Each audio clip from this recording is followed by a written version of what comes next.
What's going on, everyone? Welcome back to the channel. Hope everyone is having a great longer weekend, at least for most people. I guess it just is, as we're in remembrance of Memorial Day. Hope everyone doesn't forget, and I guess, yeah, to remember and honor those who have paid the ultimate sacrifice of our fallen. So it's not about the veterans, not about those still serving. It's about those that never made it home. So remember them, we honor them, and hopefully we can their sacrifice has made a better world, which I believe it has. So with that, a lot has happened over the last week, and especially this weekend. It's kind of crazy. I was out of town. It was my birthday, as obviously it is same time every year, and it's always on this long weekend. So I usually spend up in the mountains. It was a good time. It was fun. But Dragon Quest anniversary stream. What do we got? Horizon, the state, Forbidden West. So the state of play. They did roughly 14 minutes of gameplay. It's just crazy stuff there. Yeah, we'll go over a few E3 predictions. Some things that are rumored. Some things that what I want to see. So let's get right into it. So we'll start off with Horizon. Well, it's not Zero Dawn. I keep wanting to say Zero Dawn. Horizon Forbidden West, though, had a very nice long piece of. I guess it was a conglomerate of in-game cinematics and gameplay, all captured on the PlayStation 5, and it looks, at least in my opinion, so good. It looks awesome. It it seems like it takes everything from the first one and just expounds on it. Obviously, the PS5 is a lot more capable of a system, so it can do a lot more. So the visuals are stunning. I mean, the water effects, the hair effects from Alloy, the obviously the machines, just everything about it. It looks so beautiful. The textures look great. The way everything moves just feels so fluid. When he has like the elephant that's kind of tramping through, everything that's flying around. I think it's really going to be showing off what the PS5 can do. Since it is one that I do believe they said that is coming out on the PS4 as well, so there will be, I think, some drawbacks since they are kind of making it for a dual generation system. Probably won't be as, I guess, next generation, so to speak, as it could be. But overall, looks amazing. If you haven't seen it yet, go and check it out. I have a few clips here, but go check out the entire thing. Looks awesome. If you haven't played the first one, there should be almost no other game that you should buy except for that game. Horizon Zero Dawn was phenomenal, so good. And I do believe it was on PlayStation Plus Collection. Sorry, that's what I'm trying to say. So PlayStation Plus Collection, it's on that. You can get it, but yeah, super awesome. It looks so good. Everything about it. It's definitely one to keep your eye on. Definitely one to look for, and probably will show up in E3. I would say. I don't think they've given a release date on it, so it'll probably show up. All right, next is the Dragon Quest 35th anniversary. So it streamed for, depending on where you're at in the world, obviously it was a bit different. Officially it was on the 27th, as that was apparently Dragon Quest Day, which is awesome. It was kind of cool. But it, I think, streamed for most in the US late on the 26th. But they had a ton of announcements. Not going to show them all here, but we're going to show a couple of them. The big one that I want to hit is Dragon Quest III HD 2D remake. Now, this was probably, in my opinion, was the biggest surprise. I kind of figured they were gonna announce the next installment for it. So I think a lot of people were, but to have this, so Dragon Quest III came out on the original NES. I think in the US it came out as Dragon Warrior. And so then it shows the iPhone, I think the mobile one the mobile port that did, and then it shows the HD 2D, and just obviously the writing is all in Japanese, but that's the HD 2D. It's the same art style as Octopath Traveler, same as the Project Triangle Strategy. My bad. Yeah, this. Oh, if there's one thing I'm excited about at all, I don't even care really about the latest one in this aspect of. This just looks beautiful.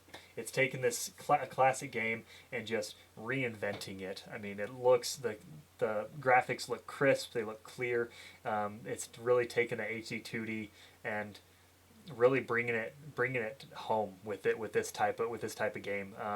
And honestly, it looks right at home. It looks beautiful. It looks like it was meant to be on this type of I guess platform and these type of graphics. So super excited for that. I don't think they gave a release date on it. As you know, like I said before, the entire presentation was in Japanese. But yeah, anyways, so good. They did have a few other things. Let's see. The other one was, what's it called? Dragon Quest Strategy, I want to say. I think it says it here through the trailer. But this one is definitely going to be quite different from what they say than just some of the regular Dragon Quest games. So they're definitely taking some liberties with it, and the art style kind of reflects that. It's almost kind of like what they did with the Blue Dragon style of graphics, and the, the kind of the smaller people or smaller sprites and smaller characters. Yeah, so it looks very interesting. I'm definitely going to be checking it out. I don't know if it's going to be. I doubt it's going to be a turn-based thing at all. It could be kind of like more of an adventure game.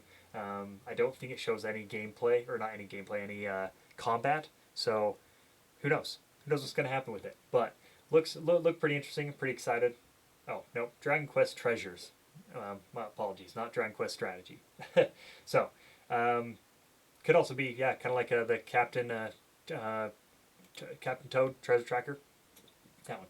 And then the final thing, just in the final minutes of that presentation, basically had almost nothing. There's no gameplay, no cinematic, nothing. All it was basically a pre-rendered, I guess, snapshot, kind of like basically what they did with Metro Prime 4 when they announced that. But Dragon Quest 12, and I think they do show the logo in Japanese of what it is, but it's Dragon Quest 12, The Flames of Fate. And just by the logo and kind of what it's the feel of what they're doing, I feel like it's going to be darker. It's going to be, I think, a lot darker of a game. I think they're going to take some liberties with the style and kind of shake up the formula a little bit. Oh no, they do kind of show it there at the bottom there. Dragon Quest 12, The Flames of Fate. But yeah, so there's really nothing else besides that in that aspect. But I do think if I was to predict what it's going to be like, it's going to be, well, a turn-based RPG. But they either will take some liberties with it in terms of some action RPG combat to it, or they could bring it to just a straight up action RPG, kind of like what they did with Final Fantasy VII Remake. So super excited to kind of see what they go with this. I played Dragon Quest XI to death. It was awesome. Almost every entry in the series is great. So super stoked for that.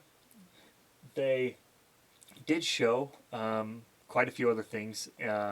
As I know they announced a new mobile one. I think it's going to be a puzzle. They announced a whole bunch of stuff for Dragon Quest X. And as long as the 10, which is an online one, as well as they're apparently making an offline version. Honestly, don't care anything about that because, for one, they didn't say anything about it coming worldwide.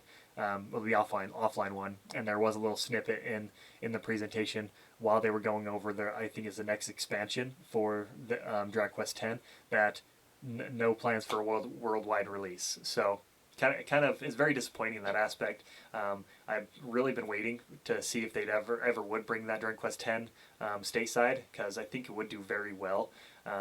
I mean, it's an MMO, which are very popular in general, and it's Dragon Quest. It has a very good fan base, and I think now, if not in the next year or two, would be a great time for them to bring 10 over, because Dragon Quest was never that huge over here, I feel like, until 11. 11, I feel like, was their breakout one here in the West that really brought Dragon Quest to the limelight. They started re-releasing a lot of the ports. They brought them onto the Switch. So it's a great time. Hopefully they do. But until then, what can you do? A couple of things. Yeah, it's cool. Horizon Forbidden West. If you're not excited for that, I mean, what are you doing with your life? It looks amazing. It's a phenomenal game. One you can will be able to get sucked into, just like the first one. So if you haven't played it, by all means. Dragon Quest Anniversary. Some great things coming out of it. The Dragon Quest 3 HD 2D remake and Dragon Quest 12.